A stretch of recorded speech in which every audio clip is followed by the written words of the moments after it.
Hi, I'm Shelley Maurer, And I'm Cher Emmerich. Welcome to Life Lessons from Pickleball. where we engage with pickleball players from around the world about life on and off the court. Thanks for joining us.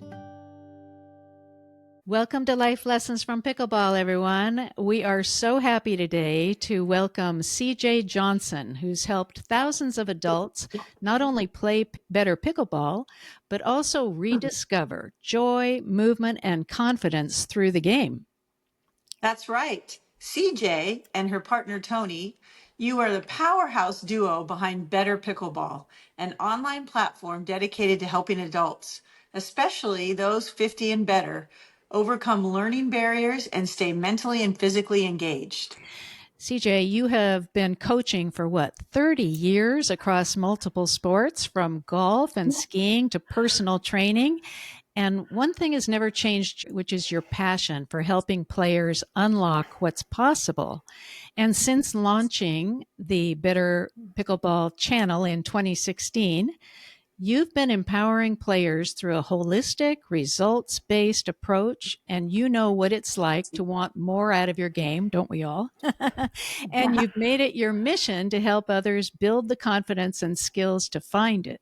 Yes, with your partner, you guys have really built something truly special. Not just a training platform, but a vibrant, supportive community that values connection as much as technique. We're really delighted to have you with us, CJ. And so let's start with, first what drew you to pickleball, and when did you realize that it would become more than just a personal passion? Well, first of all, ladies, thank you so much for having me here. There's nothing more fun than talking about pickleball other than perhaps playing pickleball, right? Yeah, that's right. I'm like most people. I got involved with pickleball. I had a friend who spent her winters in Vegas, and she came home from Vegas. I live in North Lake Tahoe in the mountains. And she came home and she said, I'm starting a pickleball club, and I want you to be at the courts on Tuesday dressed in your court shoes. And my response was something like, a pickle what club? And that was back in 2013, but she's one of those kind of friends that you just showed up, right? It didn't matter what she was asking you to do. If she asked you to do something, you just came. And so it was my friends Bev and Doug that got me involved in the game. And I played for a couple of summers. Again, I live in the mountains. I still teach skiing and ski 100 days a year. And so pickleball for me was one of those things. It was just a very fun summertime sport. And about my second year into it, there were two things that I saw. One was I saw a lot of players getting injured. And I'm a personal trainer. And I saw the habits that led to it, and not warming up, not cooling down, overuse, doing it too often, all those types of things. Yeah. So I saw that first. And then the second thing I saw, and this was kind of like more of an experience, I've been a coach and an athlete my whole life. And it's actually, I hate to say this, going on this summer, it's really like almost 40 years that I've been coaching. I'll be 62 in a couple months. Oh my gosh. You're a good example of what 62 can be like. So bless your heart. Be 100 days a year. Yeah. I have a mom that shows me how. She's 82 and she still skis probably about 40 or 50 days a year. Oh my gosh. But in any event, I as an athlete, I knew how to, I understood the framework of sports. I understood sports. And I really wasn't improving at pickleball as fast as I technically should based on my background. And I knew that part of it was just the crappy advice that we get at the courts. So I as a coach, I knew that if I could figure out the framework of the game, I could learn to teach the game. I had a great eye for movement. I understood coaching and those types of things. And so that set me off on kind of like two paths to understand it for myself. And then as well as that passion to help other players stay on the courts. And that's what led me to start the YouTube channel back in 2016. And you do awesome clips and things. And I've learned so much from you just online. I want everybody will mention how to find you and all that, but really, you have a way of condensing information in very usable terms, and then you demonstrate as well. And yeah, it's a lot of fun. But now you said you were surprised that you weren't advancing as fast as you thought you would. What was interfering? What? Yeah. Understanding. I'll give an example.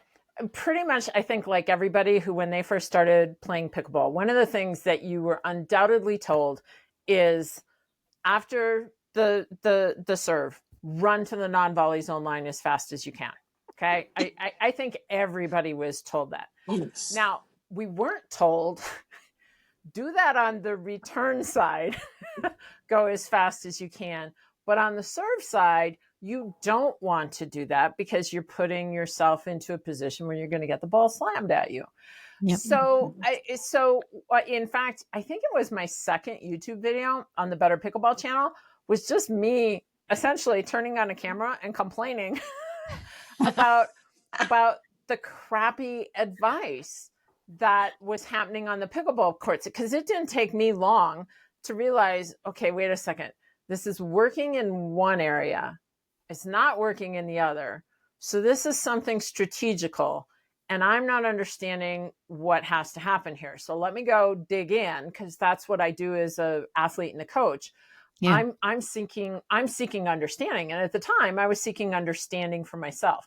And that's just one small example, but I think that happens to all of us on the pickleball courts.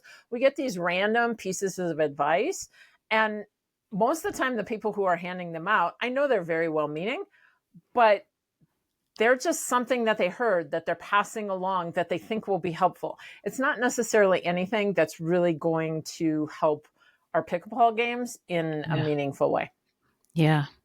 So the term that we've been taught, and I think you might have even been the one, serving, stay, returning, run. Yep. Return and run, serve and stay. Mm-hmm. Yeah. It's very good. Very good. Yeah, that is a good way to remember it. Yeah. And so what else? That was such a good tip. I want to hear more. Come on, don't stop. I think one of the things right now that's to me, as I look at, if you want to say modern game, right? The game has changed some. Hasn't it? With the paddles, especially. It's changed with the paddles, right? It definitely, it's changed with the paddles in terms of power. But it really hasn't changed at most levels. It has changed for the pros, certainly, but not at most levels below the professional level. So as an example, one of the things that I would tell you that I think there are two pieces of advice right now that I believe are really plaguing people, players. One is spins. We see everybody chasing spins, and of course the other one is power. So let me just go back and let me close that loop on power and talk about the power thing first. You can play to a high 4-5 level and not have a drive. What? Yes. You do not have to have a drive. You don't have to have it. To play to a very, and you can play to a very high 4-5 level, almost a 5-0 level without a drive.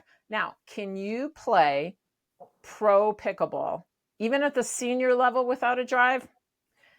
You can't play it at the regular level, maybe at the senior level, maybe you could do it without a drive.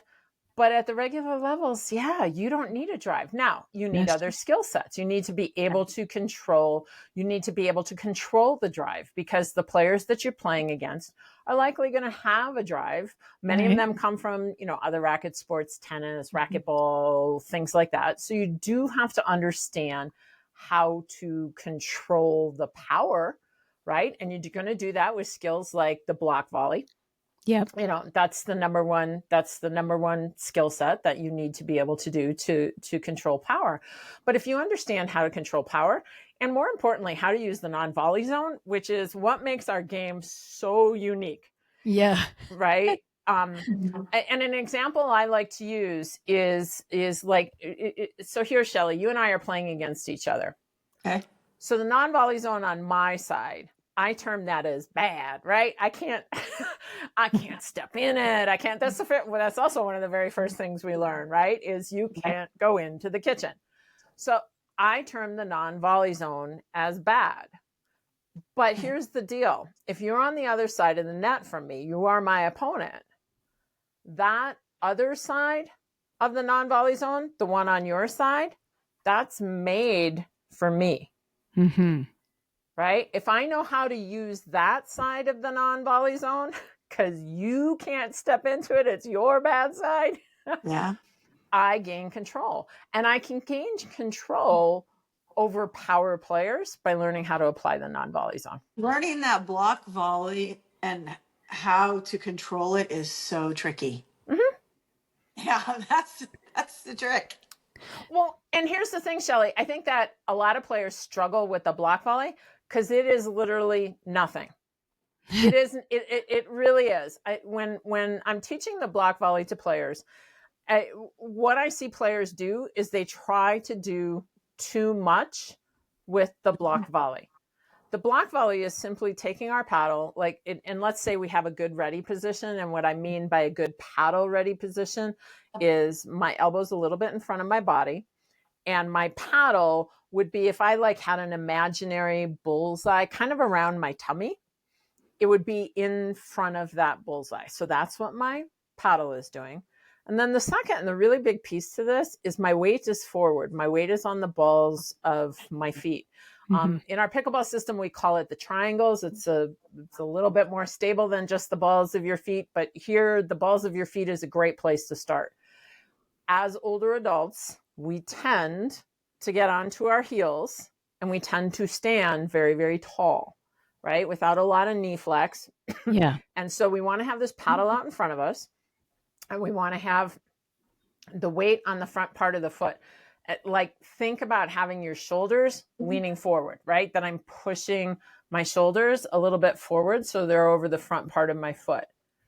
That position is important for the block volley as well, because if I'm standing very tall and if I even have my paddle in the right position and I'm absorbing pace and it knocks me backwards, it's going to open up the face of my paddle. So I want to have my feet ready. And then all I simply need to do is to turn the paddle so that it is parallel. You can think of it parallel to the NVZ line, parallel to the net, perpendicular to your opponent, whichever. I said the same thing 3 different ways. Whichever one resonates. Thank you. Yeah. Uh-huh. And then do nothing. It's what I see players do is they turn the paddle and then they're trying to do a punch volley against a player who is really has a lot of power. It's just turn the paddle, absorb the pace, and it takes patience to do nothing. It does, doesn't it? Takes Absolutely. Patience and courage to do nothing. Courage.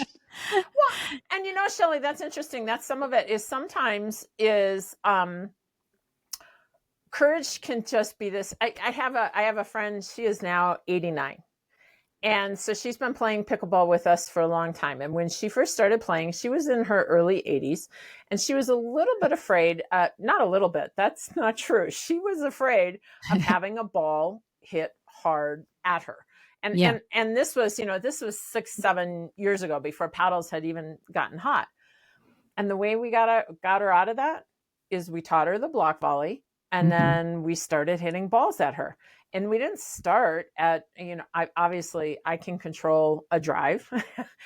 So you want to do this with somebody who can control the pace of the ball and the direction. But you start with a 40% pace. And then when she's comfortable with that, you go to a 50, and then a 60, and then a 70. And then an 80, and just up it, because once you have the skill set, now all you need is the confidence to go along with it. That's really great. That's really great.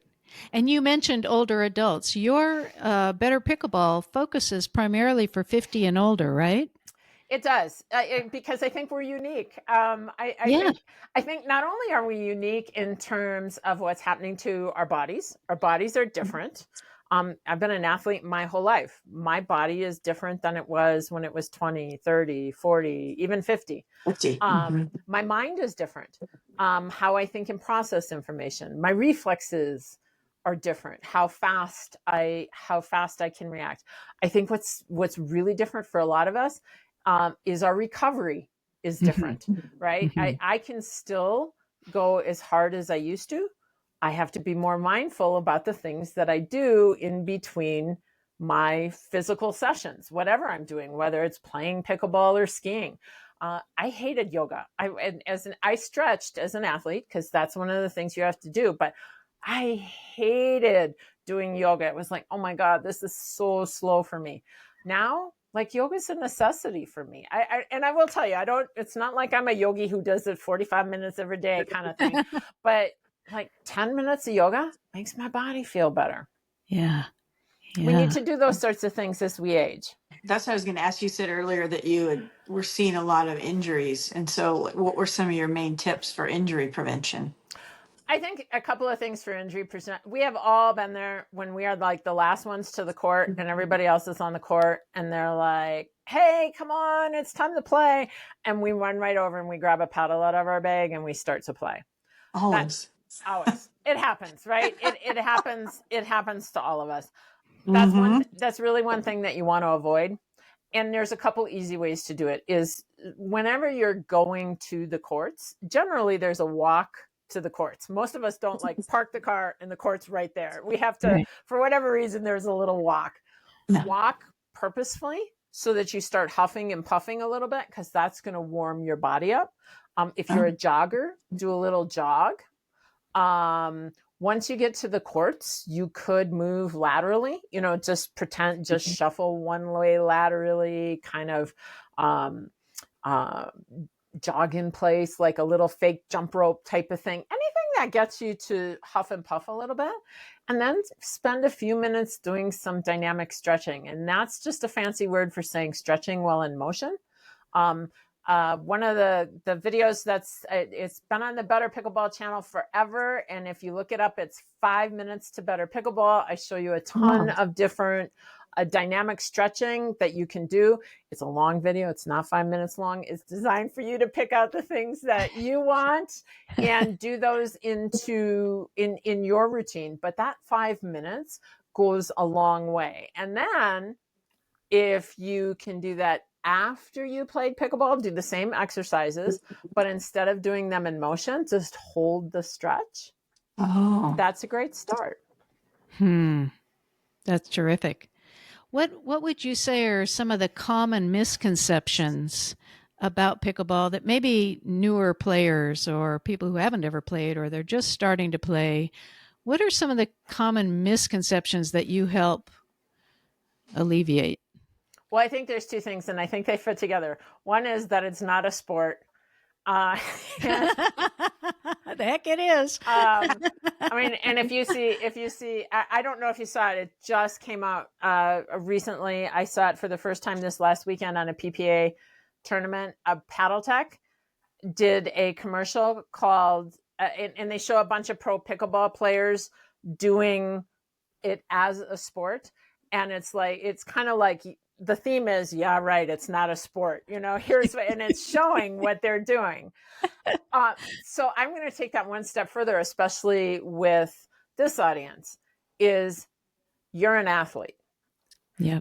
And when I say that to most players in our group, there are many of them that bristle. They're like, I'm not an athlete. I can't be an athlete. And my logic is this. Okay, then what do you call someone who plays pickleball 3 to 4 days a week? That's the average that our Better Pickleball players play. They play for 3 hours at a time. They are involved in an online learning program. They listen to, we have a podcast as well. They listen to our podcast. They're listening to your podcast. What do you call a play? What do you call somebody who does that? I mean, I call them athletes. Yep. Yep. Perfect. And if you embrace the term athlete, you are going to look at yourself differently. If you True. think of yourself as an athlete, maybe, just maybe, you're going to take that 5 minutes and do that warm up that I just talked about, or do that cool down that I just mentioned. Or instead of eating junk food on a day, you're going to grab some whole food. Or maybe you're going to grab another bottle of water, right? Those are all things that players of, I mean, players of our age, players of any age, Yeah. we all want to play our best. Nobody wants to go out there and say, gee, I really want to play like crap today. I don't think anybody says that, right? It happens, but we It don't say does. it. Yeah. It happens. Yeah, we're human beings, right? We're human beings, But not intentionally. not intentionally. But you know, sometimes we play like crap because we didn't grab that extra bottle of water. True. Or True. because my body is aching because, you know what? I decided I wasn't going to stretch before I went to bed last night. Mm-hmm. You know, some of those like little conscious decisions, to me as an older athlete, I used to get away with some of that stuff when I was younger. I don't get away with it anymore. If I decide not to stretch before bed, generally my body is kind of barking at me the next morning. Yeah. Or even right after. Absolutely. Absolutely. Yeah, absolutely. So what advice, what would you say to somebody who doesn't feel athletic and has never tried pickleball, but they really want to and they're hesitant? Oh, I love you. You're my kind of people. Because here's the thing is, so I'm 62 years old, right? And when I was an athlete growing up. My first passion was ski racing. Wow. My mom and dad thought but at the time, I was born in 63. Girls weren't necessarily athletes at that point in time. I mean, Right. girls' sports were happening and girls were involved in them. But I had very young parents who were very athletic. My mom was skiing since she was a young girl. And she's still skiing in her 80s. Still skiing, yeah. And she sucks Wow. at pickleball. Don't tell her. She won't listen. She won't listen to this. But she's tried it. She has definitely tried it. And you know what was really funny is when she was out with friends and she was hitting the pickleball, she kind of looked at me and she said, you know, if my friends want to go hit, I'll go hit with them. Oh, And so that's I was like, sweet. okay. But so I was raised at a time where I was the exception, not the rule. And there were many of my friends who didn't get to play sports, whose parents said, no, Right. girls don't play sports, right? So I think that there's a whole group, and like I said, I'm 60. I think the women in their 50s had it a little bit easier, perhaps, than I did. Yeah. But the women in their 70s had it harder than I did, right? Because that was really an era that girls didn't play sports. So what I would say to them is this is an opportunity for you to embrace a part of yourself that maybe you've never tried. And even if you've tried it, you might not have ever nurtured it, because like a woman in their 50s, many of them maybe tried a sport as a young girl, but when they got into college and into, you know, into family relationships and having kids and things like that, you know, I come from the golf business. I'm a golf pro too. There were a lot of women who, the minute they started having kids, they quit those things and they didn't pick them up until later on. I see the same thing happen in skiing, right? They skied as kids, they quit when they were having kids, and they're picking it up as their kids get a little older. Mm-hmm. So you've got this whole generations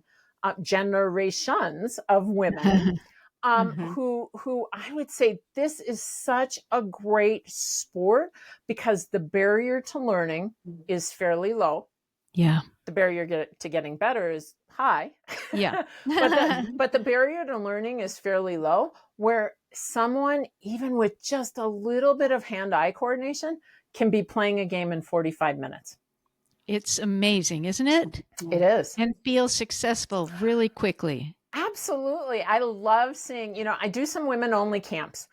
Do you? I do some confidence camps. I have to tell you, I love to see a female player come out of her shell and realize that she can do something that she didn't think that she could do, that she's breaking her own glass ceiling, right? The ceiling that she put up. And maybe somebody else told her that along the way. Maybe she internalized whatever she heard somewhere else and brought it out on the pickleball court. And maybe she comes out like, you know, like my friend Diane, when she didn't have that confidence. To see Diane stand up there and put that paddle up in front of one of my drives that was coming up and successfully executing a block volley, and watching her conquer her fears over getting hit with the pickleball was like, damn.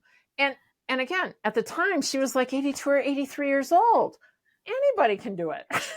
Wow.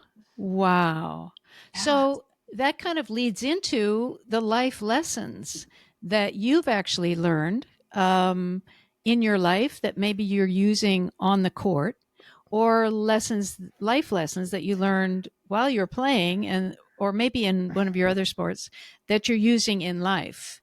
What are some that you've gleaned?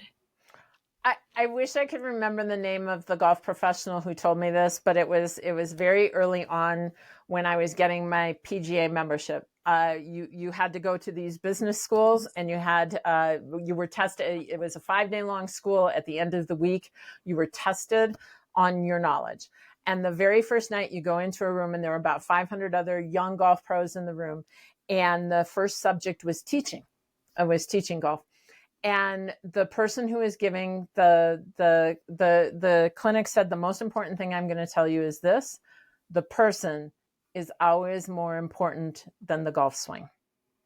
Oh. And that's a philosophy that I have I take out the word golf swing. The person is always more important than fill in the blank. Fill in the blank. Whatever it is. And whether it's whether I'm coaching skiing, which I still actively coach skiing. Do you? Oh my gosh. I do. Yeah. I still teach skiing. I haven't taught golf in a few years. I haven't taught golf since the pandemic. Pickleball has really consumed my time. But to me, it's always instilling the confidence. No one I teach skiing to at this point in time in my career is going on to be a professional skier. We do coach some pros as part of Better Pickleball, but the majority of players that we are coaching are advanced beginners to intermediate players. Yes, we do have some 4.5s, 5.0s, and like I said, some pros, but the bulk of the play are intermediate players who really, and beginning to intermediate players who really love the game. And to me, it's helping them to gain the skill set that they need to have to love the game even more.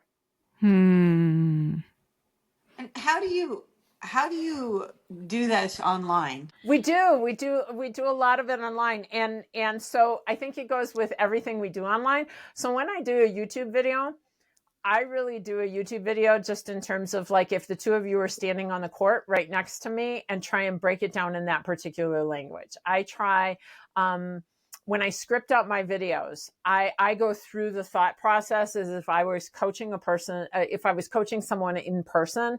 What is it that I'm going to go through with them, and how am I going to break down the information in a way that's digestible for them?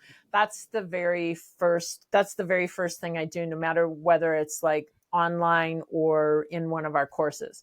Now, in one of our courses, we get the luxury of going deeper. So we get the luxury on YouTube, and our attention span is just getting shorter and shorter and shorter. And players just, unfortunately, and I'm going to go off on just a tiny tangent.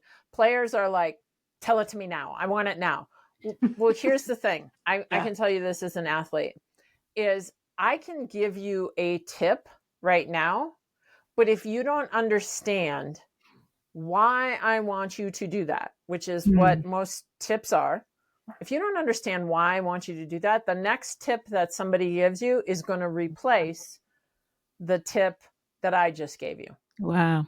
And the tip that I just gave you, because of my background, is the one that's going to change your game.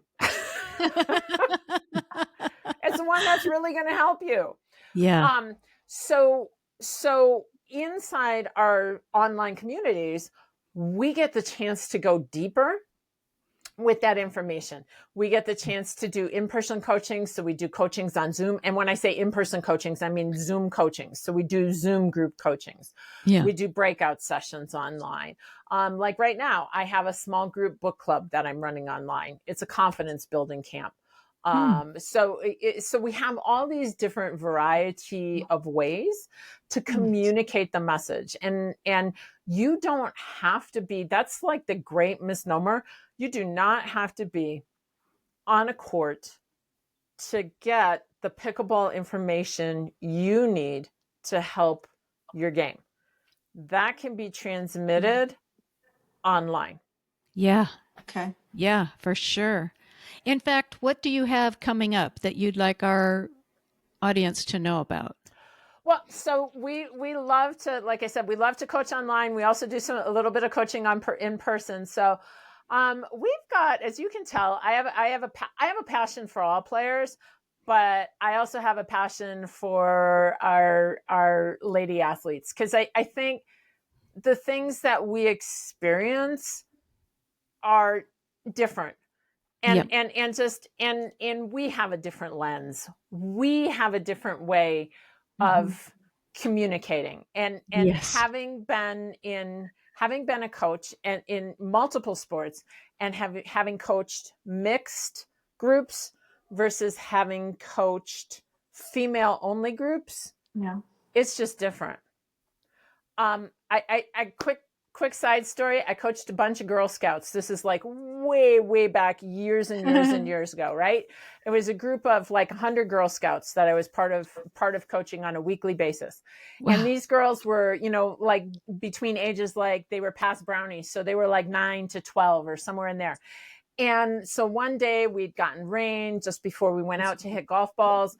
And I turn around and I look, and here's like 3 girls braiding each other's hair.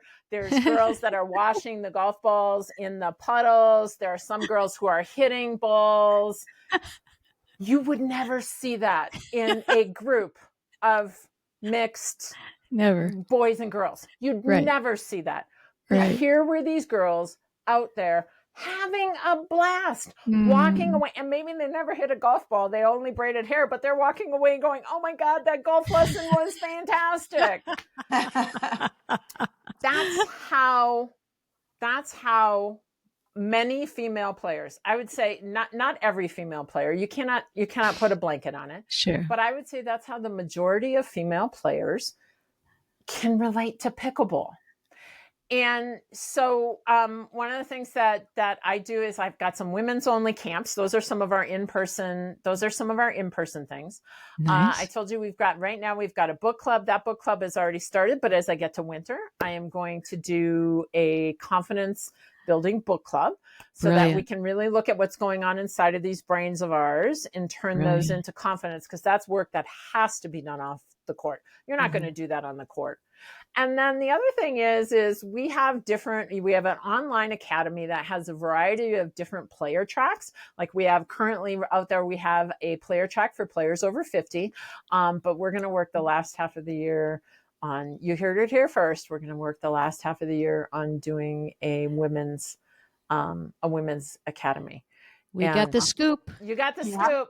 Thank you. And I will tell you this, it's, you know what, it's also my passion, but I have to say my business partner, Tony, I mean, he is so supportive over what we do from women, and just he is just like, well, what can we do, CJ? Can we do a female track? When we first started doing camps together, he's like, what if we did a women's only camp? I think he was the one who actually suggested it, because my big question is, well, can I do a women's only camp with you? I mean, how are women gonna see that? And they're fine with Tony being there. He fits right in. I mean, the only thing, we don't make him wear a skirt. I've threatened to do that a couple of times, but he's just not having it. He'll do about anything, but he's not having that. He's not having that piece. So that's what we got coming up. That is exciting. So how can people find you? You can find us at betterpickleball.com. We have a ton of free resources for you to come and see who Tony and I are and how we coach and how we can communicate. That's probably the best way to see us, because we do have some of our YouTube. As I said, we have the Pickleball Therapy podcast. You know, you've had Tony awesome. on before. Yep. He's writing a book. He's got a book coming out towards the on the mental game. Towards the end of the year this year. So you can get all that information about everything we're doing, including all of our online courses over at betterpickleball.com. betterpickleball.com. CJ, you are such a delight. I can just see why everybody, I mean, we love your videos too, and I can see why women in particular in your women's gathering and all would just, you're like you're a light in the world. So thank you very much for, my gosh, your athletic background is just kind of blowing me away, all the different sports that you do. And now I love that you are so focused on pickleball, because that helps us. And we're better players for it. So thank you very much for being on our show. Really appreciate it. Thank you, ladies. Thank you for being such a role model. Right. That's what's really incredible to me, is like, CJ can do it, then I can do it. I can work, and we can all, we can. You're just a great role model. Thank you. Oh, thank Totally. you. If I can do it, anybody can do it. I know. Or at least you can teach us how to do it. Yeah. Well, thank you. And thank you all. Yeah, definitely check out betterpickleball.com and the YouTube and the podcasts and all that they do. Really, it changes your lives. It's changed ours. And we really appreciate everything that CJ and Tony are doing. And we love that you're with us today. And share this episode with anybody who you think might be wanting to get their game better and have fun in the process. So thank you all, and we'll see you for a new conversation next week. Bye-bye. Bye. If you love our podcast, we'd be so grateful if you'd take a few seconds to follow or subscribe to Life Lessons from Pickleball. This ensures you'll never miss an episode and helps us continue these wonderful conversations. On Apple Podcasts, Spotify, or wherever you listen, go to the show page and tap the follow button in the top right corner. And on YouTube, click the subscribe button under any of the episodes. Thanks so much. Hope to see you on the court.